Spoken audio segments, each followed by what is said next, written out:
Bonjour, bon après-midi, bonne soirée à tous nos frères et sœurs qui se réunissent dans cette merveilleuse église partout dans le monde. De différents endroits dans le monde, plus de 60 pays qui se réunissent parce qu'ils sont connus les dieux de gloire. Ils sont connus le vrai Dieu. À ce Dieu qui se manifeste, ce Dieu qui vit et qui règne. C'est à ce Dieu que nous louons avec ce cantique que nous venons de chanter. Nous l'adorons et nous exaltons notre Dieu parce qu'il le mérite. Des salutations pour vous tous et pour les frères et sœurs qui se trouvent ici avec moi aussi. Que Dieu vous bénisse grandement et vous pouvez vous asseoir. Alors, que la louange, l'honneur et la gloire soient pour notre Dieu. Comme un psaume le dit, qui est comme notre Dieu? C'est lui qui se manifeste. C'est lui qui fait des merveilles. C'est par lui que nous vivons et pour lui que nous vivons. Il mérite l'honneur et la gloire. Il est triste que dans certains pays qui ne croient pas en Dieu, toutes les personnes qui naissent, on leur enlève l'idée de Dieu et ils grandissent et ils se développent en étant adultes et ils ne savent pas que Dieu existe. Cela est triste, mais je connais aussi beaucoup de personnes qui ont grandi comme ça, mais ils ont eu l'opportunité de connaître ce chemin. La parole du Seigneur est arrivée à leur vie et aujourd'hui ils commencent à croire en un Dieu invisible, à un être surnaturel extraordinaire, un être qui donne la paix et la joie à l'homme. Cela aussi nous remplit d'enthousiasme, de joie, de voir ces personnes qui sont nées sans croire en Dieu et aujourd'hui ils connaissent l'Église et ils sont goûtés et ils profitent de la prophétie, ils goûtent de la présence du Saint-Esprit. Cela est merveilleux et ils sont heureux. Et nous le voyons. Tout cela est merveilleux. Il faut continuer avec ce travail. Il faut continuer dans cette lutte. Et nous tous qui sommes ici, et vous qui vous trouvez dans vos maisons, nous avons tous la responsabilité de témoigner, de parler de Dieu, de faire connaître le nom du Seigneur, de raconter les expériences, de raconter tout ce que vous vivez ou que vous êtes en train de vivre avec notre Dieu. C'est notre travail, notre responsabilité. Un jour, nous allons nous trouver devant la présence de Dieu et lui, il va nous demander de lui rendre des comptes. Il va nous poser la question où se trouve tout ce que je t'ai donné. Alors, il faut travailler, il faut servir le Seigneur, n'est-ce pas? C'est ce qu'il faut faire de tout notre cœur. Et aujourd'hui, nous allons ouvrir la Bible en 2e de Pierre. Nous allons continuer avec 2e de Pierre, chapitre numéro 3, et nous allons lire du verset 1 au 13. Chapitre 3, verset 1 au 13. Et cela dit, la parole de Dieu. Cette lettre de l'apôtre Paul est dirigée aux croyants, aux chrétiens de ce temps-là. Mais ce que Pierre n'a pas pensé, c'est que après tellement d'années, cette même parole donnée par le Saint-Esprit et qui a donné à travers de lui, cette parole allait servir pour nous aujourd'hui. Et ça va servir pour la vie spirituelle des futures générations. C'est la parole vive de l'Esprit de Dieu. Le Seigneur se sert des êtres humains pour parler à l'homme, pour parler à l'humanité. Le Seigneur se sert de l'homme pour tout cela. Nous sommes fiers parce que nous sommes comme des instruments dans les mains de notre Dieu. Pierre dit ici, voici, déjà bien-aimé, la seconde lettre que je vous écris. Dans l'une et dans l'autre, je cherche à éveiller par des avertissements votre saine intelligence, afin que vous vous souveniez des choses annoncées d'avance par les saints prophètes et du commandement du Seigneur et Sauveur. Il fait un rappel que quand le Seigneur Jésus-Christ a été dans la terre et qu'il prêchait, il a parlé sur tous ces sujets. Et il a dit, faites mémoire, il faut que vous vous rappelez ce que le Seigneur vous a dit. Rappelez-vous ce que les prophètes dans l'Antiquité, ils ont dit au sujet du Seigneur, au sujet de l'Évangile parfait du Seigneur, au sujet du Sauveur qui viendrait. Et donc il dit ici, souvenez-vous, ne vous oubliez pas. Et il a dit qu'il n'a pas parlé seulement à travers les prophètes, mais aussi par les apôtres. Je lis encore le verset numéro 2. Afin que vous vous souveniez des choses annoncées d'avance par les saints prophètes et du commandement du Seigneur et Sauveur, enseigné par vos apôtres. Sachant avant tout que dans les derniers jours, dans le futur, il viendra des moqueurs, avec leur raillerie, marchant selon leur propre convoitise. Et tout cela s'est accompli. Toutes ces révélations, prophéties données par l'apôtre Pierre se sont accomplies à travers le temps. Il y a eu des moqueurs.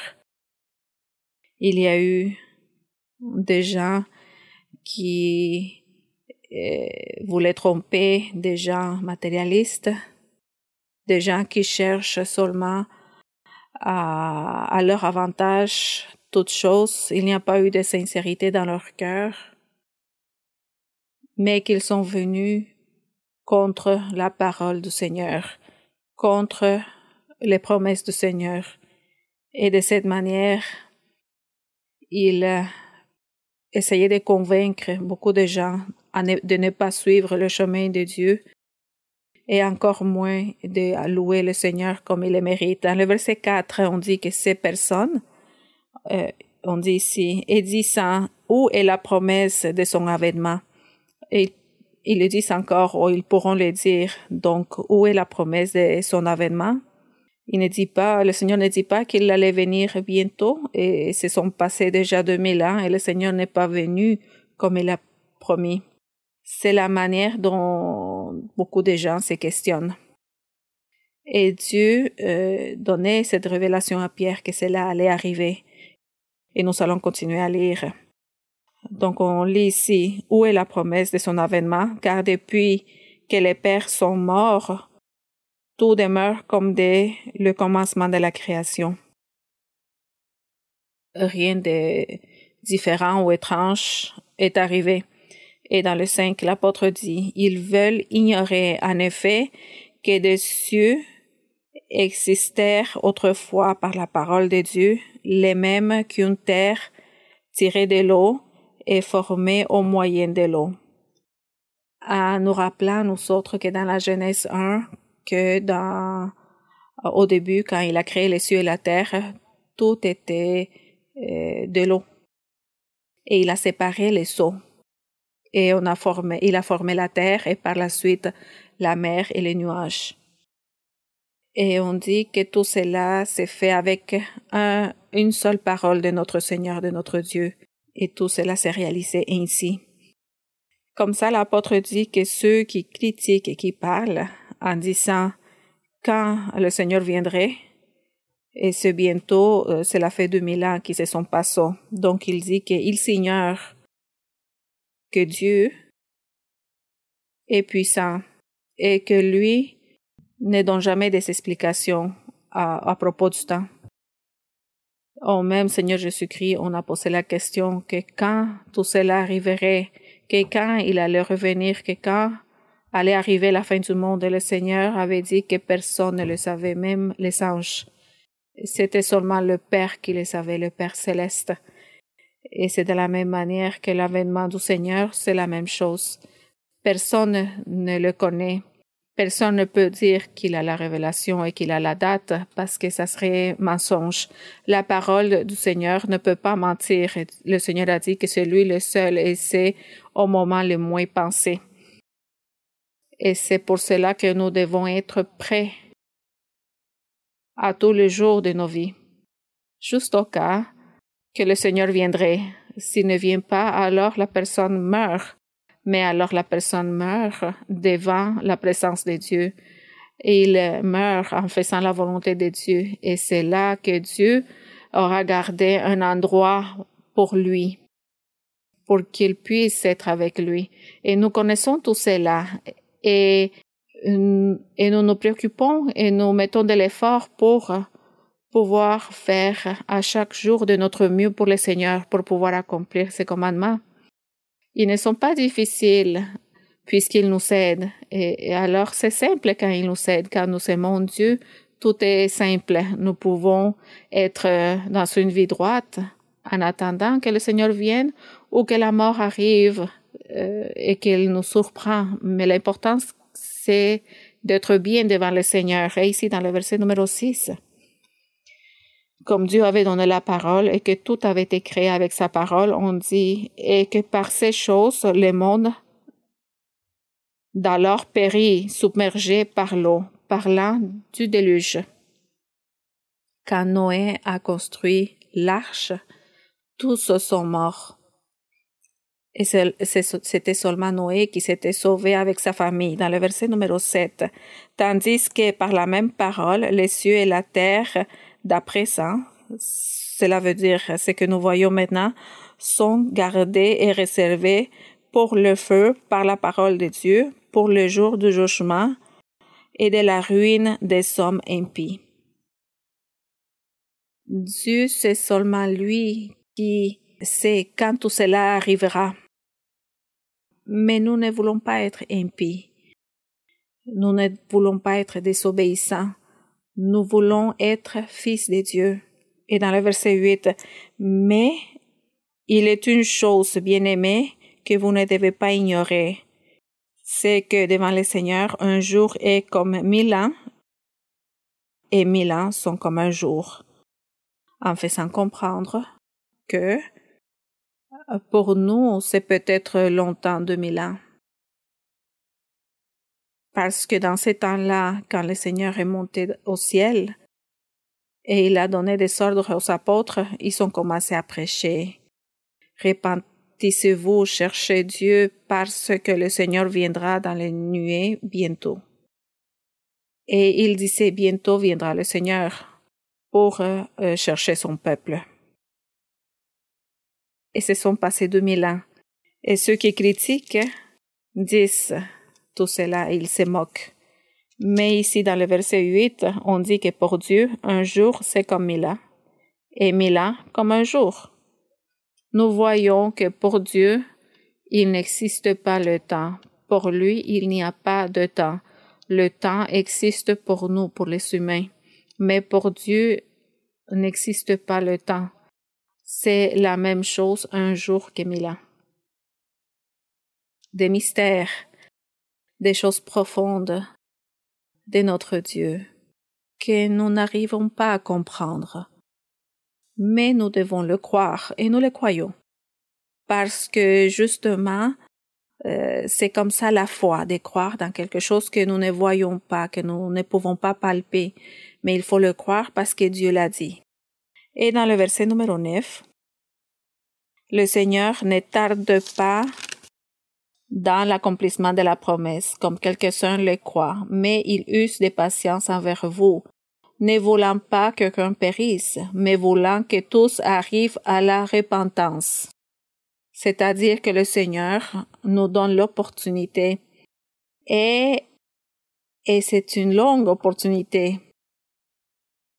C'est une opportunité de plusieurs années. Il nous donne l'opportunité d'être à jour avec lui pour ne pas périr. Grâce à la miséricorde de notre Dieu, nous remercions son amour et ses promesses. Nous remercions sa parole. Dieu est merveilleux. Verset numéro 10. Le jour du Seigneur viendra comme un voleur. En ce jour, les cieux passeront avec fracas, les éléments embrassés se dissoudront, et la terre avec les œuvres qu'elle renferme sera consumée, en faisant comprendre que quand le Seigneur viendra, quand tout terminera, c'est par le feu. Ça sera par le feu.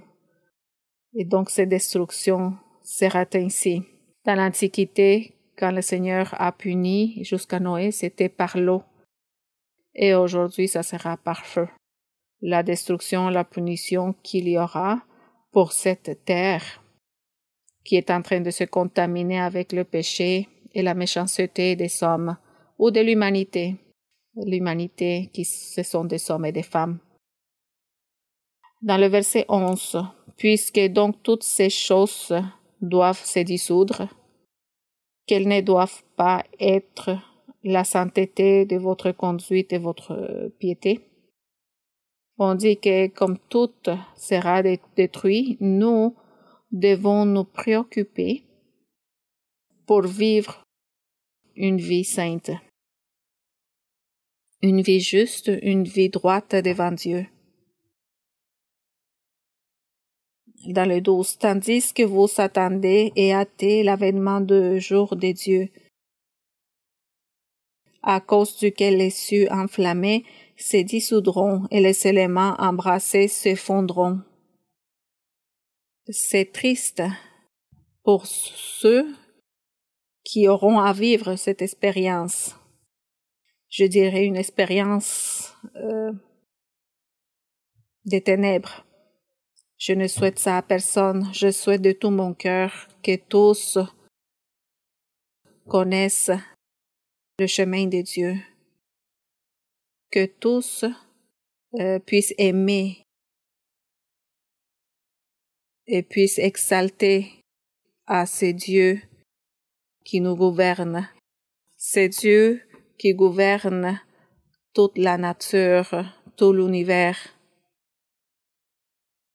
et que le monde puisse le reconnaître, que le monde puisse l'honorer. Ça, c'est le souhait de mon cœur.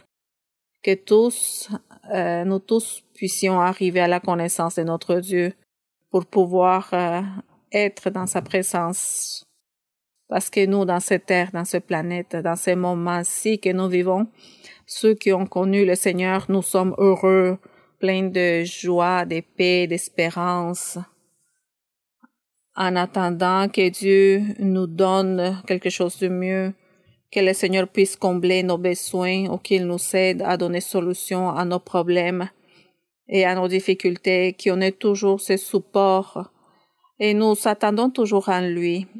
Lorsqu'il y a l'affliction, la tristesse, la maladie, alors nous disons, je vais aller à l'église, j'irai pour que on prie pour moi et je verrai qu'est-ce que le Saint-Esprit me dira. Le Saint-Esprit me guidera et me dira quelque chose.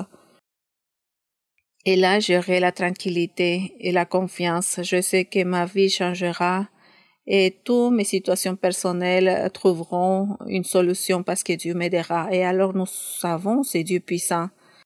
Et nous vivons toujours en attendant en lui parce que nous recevrons le mieux de lui. Nous espérons toujours du progrès spirituel et nous savons que Dieu nous aide là-dessus. Ici, dans le verset 13, « Mais nous attendons selon sa promesse de nouveaux cieux et une nouvelle terre où la justice habitera. » Vous voyez dans le verset numéro 12, l'apôtre dit, on recule au 12, que nous allons, tandis que vous attendez et hâtez l'avènement du jour de Dieu, à cause duquel les cieux enflammés se dissoudront et les éléments embrassés s'effondreront. C'est ce qui va arriver le jour où est-ce que le Seigneur viendra dans les nuages. Il y a beaucoup de choses qui vont arriver. Dans le 13, on dit, mais nous attendons, nous avons l'assurance, la conviction, selon sa promesse, les promesses du Seigneur. Nous allons avoir, j'aimerais ça que vous tous, les frères et sœurs qui sont ici devant moi, et et ceux qui sont en ligne, que nous lisions tous ensemble. Mais nous attendons, selon sa promesse, de nouveaux cieux et une nouvelle terre où la justice habitera. Et nous allons lire un peu au sujet de cette promesse que Dieu a fait dans l'Antiquité à travers ses prophètes dans Ésaïe 65, 17. Nous passons dans Ésaïe 65, du verset 17 au 20, pour pouvoir lire ce que Dieu nous a promis à travers les prophètes de l'Antiquité, c'est-à-dire avant le Seigneur Jésus-Christ. Et ici, dans le verset, êtes-vous prêts, mes frères et sœurs? Donc ici, dans le verset numéro 17, « Car je vais créer de nouveaux cieux et une nouvelle terre. On ne se rappellera plus des choses passées, elles ne reviendront plus à l'esprit. » Ici, Dieu fait la promesse. Cette promesse, il l'a fait à travers du prophète Ésaïe. Beaucoup de temps, beaucoup de siècles avant le Seigneur Jésus-Christ. Et le Seigneur dit, je vais créer dans le futur, je vais créer de nouveaux cieux et une nouvelle terre. Et dans le 18, réjouissez-vous plutôt et soyez toujours dans l'allégresse à cause de ce que je vais créer. Car je vais créer Jérusalem. Cette Jérusalem, on ne parle pas de la Jérusalem physique, de la ville physique, mais on parle de la Jérusalem dans le sens spirituel, la Jérusalem spirituelle. Dieu a créé une Jérusalem physique dans l'Antiquité pour placer comme exemple ou comme une illustration de la Jérusalem dans le sens spirituel, son Église. C'est une illustration de tout ce qui allait venir spirituellement après le Seigneur Jésus-Christ. Et alors le Seigneur le faisait tout de manière matérielle et parlait avec les gens, il donnait des ordres, il leur disait faites ceci, cela. Il fallait vénérer cette Jérusalem, le temple. Et nous, quand nous lisons l'histoire de ce temple qui a construit Salomon, Dieu lui avait ordonné de construire ce temple. On dit que Dieu est devenu triste parce que tous les habitants ont péché et ils sont contaminés, ils ont profané le temple et la ville elle-même, elle a été contaminée par le péché. C'est pour cela que le Seigneur les a rejetés et il disait que pour le futur, il allait former de nouveaux cieux et une nouvelle terre où il allait vraiment placer des habitants qui allaient vivre en sainteté et qu'ils allaient le glorifier en esprit. Et c'est pour cela qu'ici, il parle de Jérusalem pour l'allégresse. C'est la Jérusalem spirituelle, parce que la physique, c'est le symbole de l'spirituel. Et donc, il allait se réjouir avec son peuple. C'était pas avec le peuple de l'Antiquité, mais avec son peuple, les croyants en Christ, le Fils de Dieu, ceux qui se soumettent à faire la volonté de Dieu, qui mènent une vie sainte, droite. C'est eux l'œuvre de l'Évangile, l'œuvre de Christ Jésus. Et nous tous, nous sommes avec l'espoir d'appartenir à ce peuple, n'est-ce pas? Donc, ce peuple, ils disent, et son peuple pour la joie. Je ferai de Jérusalem mon allégresse et de mon peuple ma joie. On n'y entendra plus. Le numéro 20. Il n'y aura plus ni enfant ni vieillard dans ce peuple saint qui n'accomplissent leur jour, car celui qui mourra à 100 ans sera jeune et le pécheur âgé de 100 ans sera maudit. Cela veut dire que dans ce ciel nouvel et cette terre nouvelle, il n'y aura plus de temps. Et donc le Seigneur lui dit qu'il allait s'aimer, qu'il allait travailler, qu'il allait habiter avec les animaux du champ et avec les animaux domestiques. Et personne ou rien fera du mal à rien, personne fera du mal à personne parce que tous allaient être heureux dans cette nouvelle Jérusalem Et tous allaient pouvoir vivre dans cette communauté en vivant dans cette joie éternelle. Ce sont les promesses de notre Dieu pour le futur. Et ici aussi dans Ésaïe, je ne lirai pas tout le chapitre parce que sinon on prend trop de temps. Dans Ésaïe 66, dans le verset 22 au 24, le Seigneur dit: Car comme les nouveaux cieux et la nouvelle terre que je vais créer subsisteront devant moi, dit l'Éternel, ainsi subsisteront votre postérité et votre nom. Ici, encore une fois, par Ésaïe, le Seigneur répète sa promesse merveilleuse au sujet des nouveaux cieux et nouvelles terres. Et c'est pour ça que l'apôtre Paul s'est rappelé de ces promesses du Seigneur et il faisait le rappel aux croyants et il leur disait qu'ils devaient continuer dans ce chemin droit, dans ce chemin qui mène à la vie éternelle, qu'ils devaient continuer dans ce chemin pour pouvoir profiter de ces bénédictions des dieux. Et ici, dans le verset numéro 23, à chaque nouvelle lune et à chaque sabbat, nous savons que le sabbat, c'est le Seigneur, notre repos. Toute chair viendra se prosterner devant moi, dit l'Éternel, et quand on sortira, on verra les cadavres des hommes qui se sont rebellés contre moi, car leur ver ne mourra point et leur feu ne s'éteindra point, et ils seront pour toute chair un objet d'horreur, en faisant comprendre que quand tout cela arrivera, les personnes qui n'ont pas voulu accepter le chemin du Seigneur, ils n'ont pas voulu croire en Dieu, et encore moins l'honorer, ces personnes seront condamnées. Elles seront jetées dans le feu éternel, mais que ces consciences continueront. Ils disent que le ver ne mourra pas.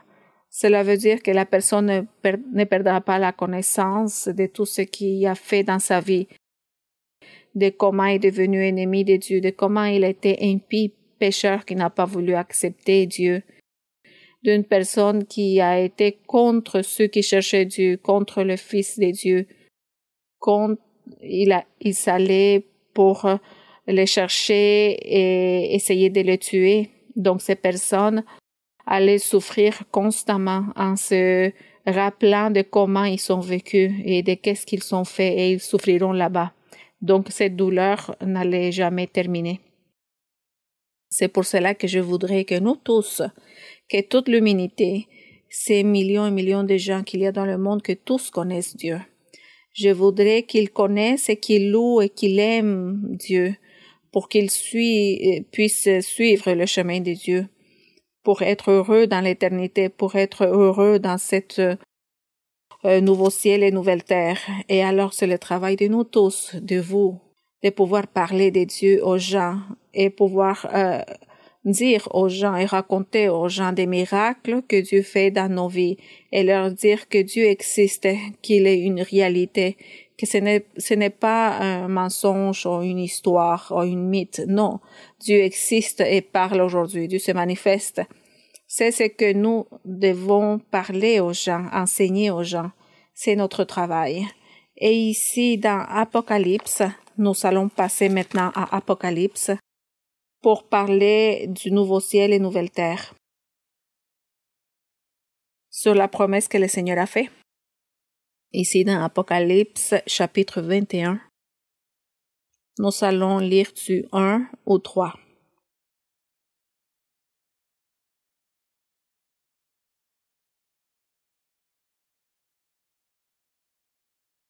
Vous êtes prêts pour que nous puissions lire? Lisez le verset numéro 1, s'il vous plaît. Puis je vis un nouveau ciel et une nouvelle terre, car le premier ciel et la première terre avaient disparu, et la mer n'était plus. Dans Apocalypse, le livre d'Apocalypse est la révélation que Dieu a donnée à l'apôtre Jean. Jean s'est trouvé en prison dans une île qui s'appelait Patmos. dans la mer Méditerranée. Et il était en prison parce qu'il prêchait l'évangile de notre Seigneur Jésus-Christ. Et lui, en étant là-bas, en prison, il a eu cette révélation de Dieu, et c'était des visions. Dieu lui a révélé des visions, les choses qui allaient arriver dans le futur. Ici, dans Apocalypse, je voudrais qu'on lise dans le chapitre 1 d'Apocalypse sans perdre le verset 20, le chapitre 21, s'il vous plaît. Donc, la révélation de Jésus-Christ. Je vous ai déjà dit que Jean était en prison dans une île, l'île de Patmos, dans la mer méditerranéenne. Donc, la révélation de Jésus-Christ que Dieu lui a donnée pour montrer à ses serviteurs les choses qui doivent arriver bientôt et qu'il a fait connaître par l'envoi de son ange à son serviteur Jean, lequel a attesté la parole de Dieu et le témoignage de Jésus-Christ, tout ce qu'il a vu.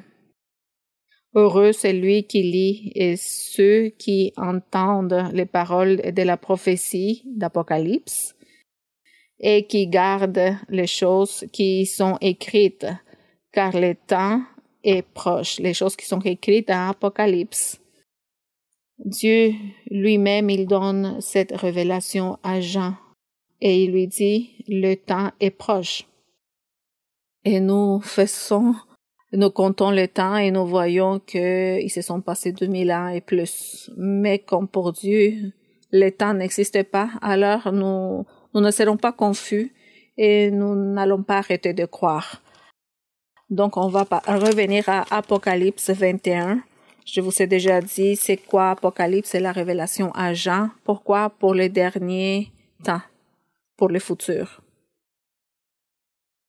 Et donc ici, je vis un nouveau ciel et une nouvelle terre, car le premier ciel et la première terre, c'est-à-dire ce que nous vivons maintenant, de cette terre, et lorsque nous regardons vers le haut, c'est le ciel, avaient disparu. Le premier ciel et la première terre sont disparus. La mer n'existait plus. Qu'en pensez-vous? Qu'en pensez-vous de cette nouveau ciel et nouvelle terre? La mer n'existera plus. Et je vis descendre le ciel d'après de Dieu, la ville sainte, la nouvelle Jérusalem, préparée comme une épouse qui s'est préparée pour son époux. Donc on dit ici que Jean a vu la nouvelle Jérusalem. Mais quand il a vu tout ceci, le Seigneur, il était déjà venu dans les nuages pour son peuple et il était retenu dans un endroit spécifique au paradis parce que le Seigneur a parlé à l'homme. Le jour de la crucifixion, le Seigneur s'est trouvé entre deux hommes et un homme lui a dit, Seigneur, souviens-toi de moi lorsque tu seras dans ton règne. Et le Seigneur lui a dit, aujourd'hui même, tu seras avec moi dans le paradis. Nous voyons que le Seigneur envoie ceux qui l'appartiennent au paradis. Et la Bible raconte que le Seigneur viendra dans les nuages pour chercher son Église, son peuple, et sûrement il les amène au paradis. Et ils seront dans le paradis jusqu'au moment qui va s'accomplir ce que nous sommes en train de lire. Et donc Jean dit, je vis descendre du ciel d'auprès de Dieu, la ville sainte de la nouvelle Jérusalem préparée comme une épouse qui s'est parée pour son époux. Ils allaient célébrer les noces. Donc, et j'entendis du trône une forte voix qui disait, voici le tabernacle de Dieu avec les hommes. Le tabernacle de Dieu, c'est notre Seigneur, notre Dieu. Il habitera avec eux et ils seront son peuple et Dieu lui-même sera avec eux. Jusqu'à là, on voit que tout est compréhensible pour notre compréhension humaine. Et ici, dans le verset numéro 4, « Il essuiera toute larme de leurs yeux et la mort ne sera plus. Et il n'y aura plus ni deuil, ni cri, ni douleur, car les premières choses ont disparu. » Et alors ici, le Seigneur était déjà venu dans les nuages, il avait déjà cherché son peuple. Et donc, on raconte tout cela dans des chapitres précédents, mais si vous voulez voir de comment il est venu, le Seigneur chercher chercher son peuple, donc il faut lire les chapitres précédents. Et donc ici, on dit qu'ici, ils vont descendre pour célébrer les noces et que le Seigneur sera notre tabernacle. Je dis notre parce que c'est mon espoir d'être ce jour-là avec le Seigneur. On dit ici qu'il n'y aura plus de larmes ni de douleurs. Tout était disparu. Et celui qui était assis sur le trône dit, voici, je fais toutes choses nouvelles. Et il dit, écris car ces paroles sont certaines et véritables. Au milieu de la vision, de la révélation que Jean avait en ce moment-là, l'ange lui dit, écris. Et il faut que tu écrives tout parce que tout doit rester écrit pour les gens, pour les générations à venir, pour ceux qui se convertiront, pour les gens qui connaîtront la vérité, la réalité.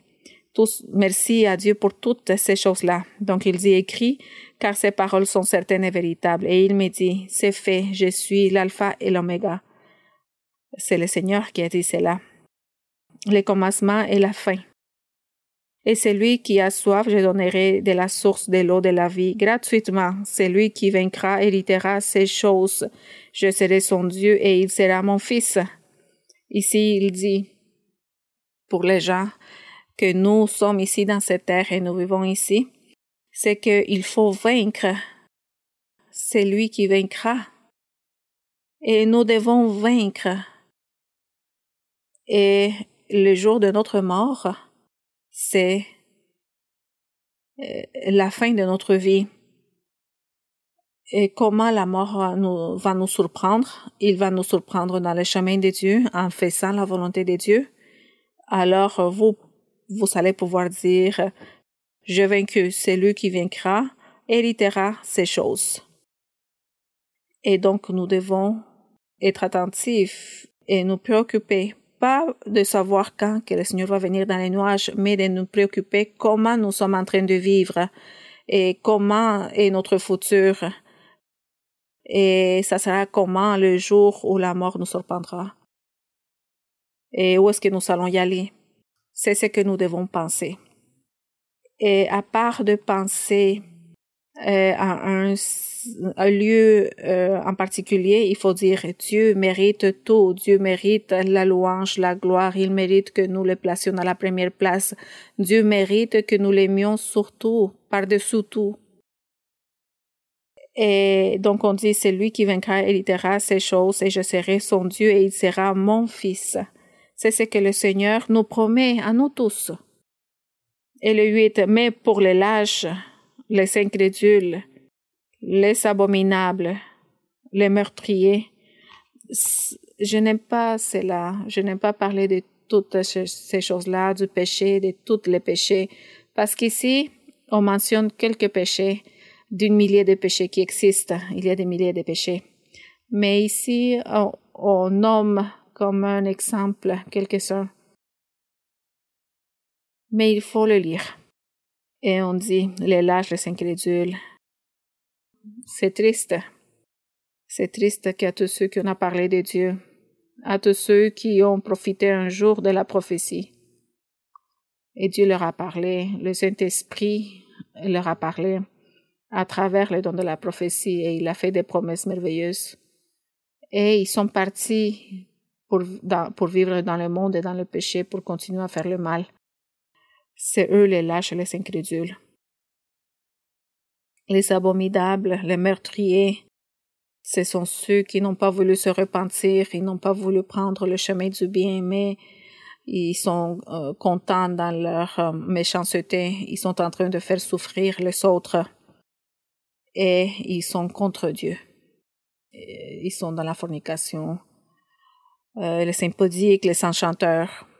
Il y a les enchanteurs, il y en a beaucoup. Il y a une grande abondance d'enchanteurs. Il y a des frères qui disent, ce pays, dans ce peuple, il y a beaucoup de enchanteurs, c'est les berceaux des enchanteurs. Et moi, je réponds, non, non, ça c'est pas seulement ici, c'est partout dans le monde. Partout dans le monde, on retrouve les enchantements parce que le diable a incité et a enseigné les gens à vivre de manière facile, à vouloir gagner leur vie ou l'argent de manière facile, trop facile. Et le diable leur montre les manières faciles d'avoir l'argent. Et le fait d'avoir d'argent et richesse, c'est une faiblesse pour les humains dans une grande partie. Donc les humains font tout ce qu'ils peuvent et donc ils suivent les idées que le diable leur donne pour devenir millionnaires ou avoir plus d'argent. Et ils s'oublient Dieu. Et ils font leur vie comme bon leur semble. Et donc, les enchantements, le spiritisme, tout cela, c'est un moyen d'avoir de l'argent et essayer de avoir plus de richesse. Et donc, c'est là qu'il y a la haine. Il y en a un qui va faire un enchantement, l'autre, il va faire de malédiction. Et comme les gens sont sans Dieu, tout les ensorcellements, tout cela tombe sur les autres parce qu'ils ne cherchent pas Dieu. Il y a des maladies, il y a beaucoup de pauvreté, il y a beaucoup de désordres mentaux et de maladies physiques. De différentes façons tombent ces malédictions sur les gens parce qu'ils n'ont pas de Dieu. Mais il y a beaucoup de gens qui font des ensorcellements aux fils de Dieu ou ceux qui sont dans le chemin du Seigneur. Et à ce moment-là, ils vont trouver un mur parce que Dieu ne permet pas que ça tombe sur ceux qui les suivent. Il les garde. Mais vous voyez, tout cela existe. Et nous, ceux qui suivons le Seigneur, nous avons une lutte contre l'ennemi. Nous luttons contre toutes ces forces spirituelles qui sont négatives. Nous luttons contre nos semblables, contre la jalousie, contre la murmuration, tout le matérialisme. Nous luttons contre tout cela, contre les gens, contre le diable, contre les esprits. C'est un combat, c'est une lutte. Mais Dieu nous a enseigné et il nous aide et il nous libère de tout cela. Et de toute façon, nous sommes ici devant le Seigneur et nous menons une vie heureuse, une vie joyeuse, parce que nous avons confiance au Seigneur qu'il nous protège de toutes ces choses-là. Et alors, en énumérant quelques-uns ici, l'apôtre voyait tout ce que Dieu lui montrait, les idolâtres. C'est triste aussi l'idolâtrie, c'est comme les enchantements, et cela est abondant dans toutes les nations, l'idolâtrie. Un de ces jours, nous parlerons seulement de l'idolâtrie et de tout ce que Dieu enseigne pour que nous puissions apprendre de quoi il s'agit et le pourquoi. Et que nous devons prêcher et enseigner aux gens pour qu'ils puissent s'enfuir de toutes ces choses-là et qu'ils puissent profiter et recevoir la bénédiction de Dieu comme nous la recevons. Et ici, et tous les menteurs, leur part sera dans les temps ardents de feu. Cela est triste. Et c'est un lac de soufre et de feu, et c'est la seconde mort. C'est triste, mais nous voulons vivre dans le nouveau ciel et la nouvelle terre, n'est-ce pas? Parce qu'ici, il donne une explication de ceux qui ne veulent pas vivre dans le nouveau ciel et nouvelle terre. C'est ce que Pierre rappelait aux soumis. Donc, on va passer encore une fois en 2e de Pierre. Maintenant, c'est moi qui ai perdu le chapitre. OK, je viens de le retrouver. 2e de Pierre. Nous avions lu jusqu'au verset 13. Et donc, nous passons au verset numéro 14. Et donc, Pierre dit aux croyants. Dans le verset 13, il dit, « Mais nous attendons selon sa promesse de nouveaux cieux et une nouvelle terre où la justice habitera. C'est pourquoi, bien-aimés, en attendant ces choses, appliquez-vous à être trouvés par lui sans tache et irrépréhensible dans la paix. Croyez que la patience de notre Seigneur est votre salut. Comme notre bien-aimé frère Paul vous l'a aussi écrit selon la sagesse qui lui a été donnée. Lui, il vous a écrit, il vous a fait le même rappel, et ici dans le verset 16, c'est ce qu'il fait dans toutes les lettres où il parle. Donc Pierre reconnaît ce qui suit, où il parle ces choses dans lesquelles il y a des points difficiles à comprendre. Il parle du nouveau ciel et terre nouvelle et dont les personnes ignorantes et mal affermies tordent le sens comme celui des autres écritures pour leur propre ruine. Donc l'apôtre Pierre admirait l'apôtre Paul dans ses écrits, parlant de la doctrine que Dieu lui révélait, en disant que lui aussi il avait parlé de ces sujets, mais il y en avait quelques-uns qui étaient difficiles à comprendre et donc beaucoup de personnes qui étaient inconstantes dans leur vie spirituelle et qui étaient ignorantes. Il tordait le chemin du Seigneur et il faisait des mauvaises malinterprétations et c'est de là qu'il surgissaient plusieurs religions. C'est ce qui arrive aujourd'hui d'une verset. Il y a une religion qui est créée parce que les gens ne sont pas guidés par le Saint-Esprit, ne sont pas guidés par Dieu lui-même. Et c'est pour cela qu'ils viennent tordre tout cela. Parce que les gens sont ambitieux et matérialistes. Ce sont des gens qui sont inconstantes et ignorantes et donc ils viennent détourner les Écritures. Alors Pierre dit, alors vous, donc bien-aimés qui êtes avertis, mettez-vous sur vos gardes, de peur que, entraînés par l'égarement des impies, vous ne veniez à déchoir de votre fermeté. Il faut continuer à être ferme, il dit. Mais croissez dans la grâce et dans la connaissance de notre Seigneur et Sauveur Jésus-Christ. À lui soit la gloire, parce qu'il est arrivé depuis ce temps-là, depuis 2000 ans, et maintenant nous trouvons des milliers de religions, parce que tout cela est arrivé sur ceux qui étaient ignorants. Ils sont égarés le chemin du Seigneur, ils sont tordus les paroles du Seigneur, et seulement le Saint-Esprit est le seul qui peut conduire vers une voie droite, à un groupe ou à une église. Et nous, fièrement, je le dis, nous avons trouvé le chemin du Seigneur. Nous avons prié et le Seigneur s'est manifesté à nos vies et il a parlé à plusieurs. Il leur a montré à plusieurs et il les a convaincus de continuer dans ce chemin parce que Dieu les bénira. Plusieurs donnent les témoignages de la paix et la joie que Dieu leur a donné, des révélations et des enseignements et la doctrine que Dieu leur a donnée aussi. Et de comment le Seigneur a ravivé sa parole dans nos vies. Parce que nous lisons ceci et quand nous le lisons, Dieu le vivifie.